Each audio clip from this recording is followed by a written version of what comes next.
Nice. So yeah, I was gonna tell you about my my experience meeting Sadhguru, which was just insane and completely unexpected. Meeting Sadhguru. Well, I don't know. I still don't know whether to count it as meeting. He looked at me and he said words to me, and I think that counts. So when did this happen? Huh? So this was when he was in Birmingham. I remember I texted you guys a few days before because I wanted to volunteer in London, but it was my first time seeing him, so I was all kind of like in a quandary, right, about like wanting to volunteer, but also like really wanting to be able to be like present. So this was last month in one of the Save Soil events, right? Yes. It was on the 20th in March. 20th of March, yeah, in Birmingham was that one, because and then the 21st of March was the London one. And then there was like a last minute volunteering opportunity came up for the Birmingham event, which is the day before the London one. And so I like jumped at it. I was like, great, I'll go and volunteer in Birmingham. And I turn up like with my little ukulele to just like go and play songs with the volunteers and like, you know, just bop around and help wherever I could.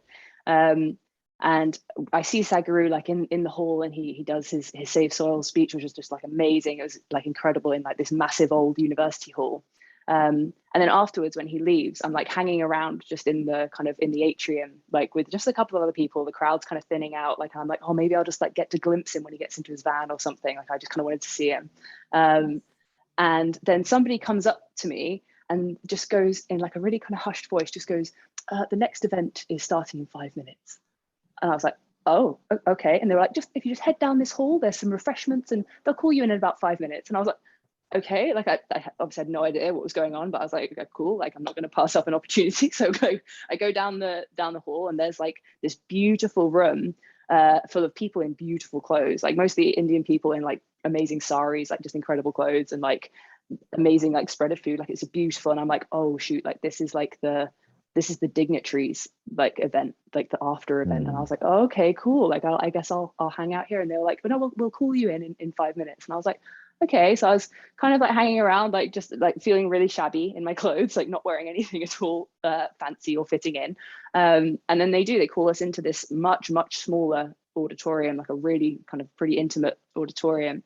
And I walk in, and the volunteer that's leading everybody in just directs me straight into the front row. And I was like, oh man, like this is intense. Like I had no idea that, like I thought I'd seen him for the day, you know, like I thought I'd kind of had my fill and it had already been amazing. So I was like, what? So sitting in the front row, and I'm still holding my ukulele. I haven't like put it away yet. Like I'm kind of just like clutching it.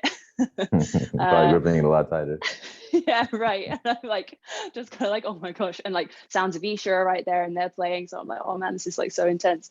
And then he comes out onto the stage, and obviously like everybody's cheering and clapping. And just as it dies down, and he just looks me deadly in the eyes, and he goes, "Are you gonna play that thing?"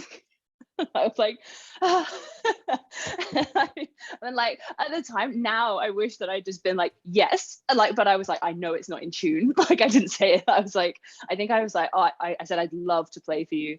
I feel like it might derail the conversation a little bit. And he just laughed and then sat down and carried on. But that was my initial meeting Sadhguru experience, and it was just insane. I couldn't believe that he saw me. Do you know what I mean? Like I guess I felt like, for whatever reason, felt like I would just be invisible in that situation. I guess you're so kind of like in it that you're like, you feel like you don't, it's like an out of body thing, right? And then at the end, he kind of was just kind of like holding the hands of a few of the people in the front row, and I was like playing my ukulele a little bit because Lele was playing the Save Soil song. So I was kind of playing along with that a little bit. Then he comes over and I put my hand out, and he holds my hand for a second, and then he's like, oh wait, no. And he's like, no, you have to play. And I was like, it's perfect. He held my hand for a second, and then he's like, oh wait, no, you have to play. And I was like, okay, I'll play. Yeah. So and it was just amazing, just like that completely, just awesome. Yes, had a couple of moments. Yeah, which is just like, I just never expected it. Like having gone from thinking that I wasn't even like feeling like I wasn't even going to see him, you know, to that was just unbelievable. And then it got even better. Oh, there's more. There's more. Even when I was hanging around afterwards, just like helping, volunteering, like clearing stuff up, and then we'd kind of finished putting everything away.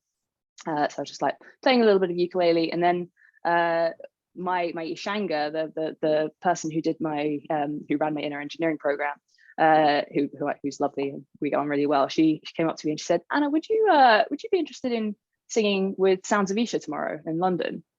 And I was like, I said, are you joking? And she was like, no, like I'm serious, like on stage in the Excel. And I was like, yes, like I'm absolutely interested in that, like 100% interested in that. And so she says, okay, I'll go and get one of the Sounds of Isha guys and to come out and talk to you, which he did. And he came out and he said, can you sing? And I was like, yes, yeah, I can sing. And he was like, okay, cool. Like, do you want to come and sing with us tomorrow on stage at the Excel? And I was like, yeah, like that would be incredible. So yeah, swapped numbers and yeah, met him the next morning in London and got to sing in front of however many people were there. I think like 5,000-6,000 people. Got to sit on stage while Sadhguru was on stage, which is insane. And yeah, and sing like for him and for everyone. It was just nuts. And so I kind of felt like I got to make up my having not played when he was like, are you gonna play that thing? I was like, at least I got to sing for him the next day, which is just, yeah, just such a cool experience. And it's amazing how like my focus was on singing. Do you know what I mean? Like I would have thought in that scenario I wouldn't be able to sing, you know, because I'd be so kind of like, oh man. But like this, I was fully just, I was excited for everyone else who's obviously like so excited to see Sadhguru when he comes in. But something takes over, you know, and you're just like, all you could like want to do is like your job, you know, you just want to sing. And it's, yeah, just phenomenal. So yeah, that was my experience. Man, it makes me like feel like hot in the face and like so smiley thinking about it. Yeah, no, that's wild. I'm just curious, how did you get into that first room? Honestly, that first room that we all want to get into. I think just luck. I think that was just luck. Like I was just hanging around, hoping something might happen, you know, hoping I might get a glimpse of him, like walking to the car. Did you do something like in particular or special at that Birmingham event, or you were just strumming the ukulele? Playing with the uke, yeah. I was playing like a lot of lele, like keeping the crowd going and that kind of thing.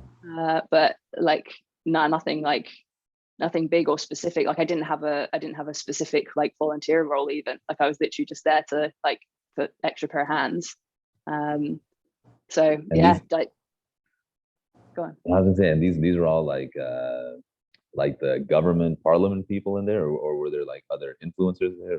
No, there were influencers, and there was a dame, the lady who was sitting like next but one to me was like with that, which is like the equivalent of a knight here. So you get knighted in England. You're like sir somebody of somewhere. If you're a lady, then you're dame somebody of somewhere. And the lady sitting next but one to me was a dame, and she talked to me as well at the beginning. She said she asked me if I was a student, and she asked me what I was studying. So I talked to her a little bit about my studies. And I loved that I looked that much like a student that she could just like pick it straight out. That gives you like a good idea of like how I was looking, how I was dressed. She's like, so what are you studying? And she was super nice. And then when kind of Sadhguru kind of introduced her as well, because she was, you know, the most dignitary that was there, Dame somebody of somewhere.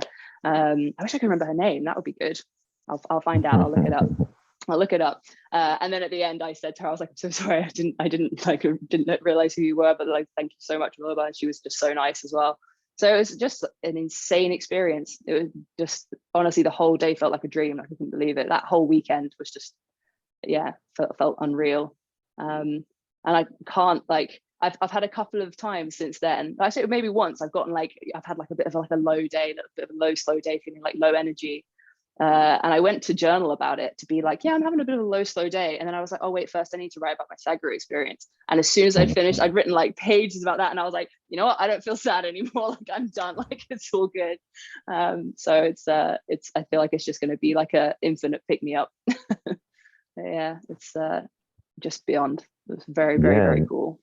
No, that's crazy how I was, because when you told me that, I mean, I was just, you know, very happy for you. I was just shocked more than anything. And then, you know, I look on the live stream, it's you, you know, yeah. And it's just wild how quickly, you know, that escalated. But that's it. It's just wild how quickly it escalated. That's a really good way to explain it. Because it went from, yeah, like I say, like I literally was messaging you guys like a few days before, like, what if I don't get to see him, you know? And then suddenly it's like, oh no, it's cool. I'm like sitting within like 2 meters of him, like, and he's like holding my hand and talking to me, and I'm getting to sing to him. Like it's ridiculous. It's just ridiculous. I feel like it's so funny that I was worried. Yeah. Oh, what a moment. That's awesome. Yeah. The intensity of your desire. You reckon? You think I called it in? I'd love to think desire that. in one direction. Things happen. Right. That was insane. It was just crazy. And I spent the whole time just being like, how has this happened? Like, what did I do to deserve this? Like, how has this happened? It was nuts. And then a nice little end to the story, which is much more low key, is that I ended up leaving the venue about 20 minutes late, like lugging all my equipment back to the car. I took back a bunch of the kind of display stuff that we had for the Save Soil displays, and kind of went the wrong direction, ended up 20 minutes late back to my car, left the parking lot late. And so I got like a really expensive fine. I got like a £60 fine. And I was like, oh man, like what a cruddy end to this like amazing day. Like having to spend 60 quid on a fine for being 20 minutes late. And then when I went to pay it a couple of days later, it came up and it had been automatically cancelled. And I was like, they cancelled my fine. So it all turned out just like literally perfect. It was the cherry on top. Awesome. Yeah, very, very lucky.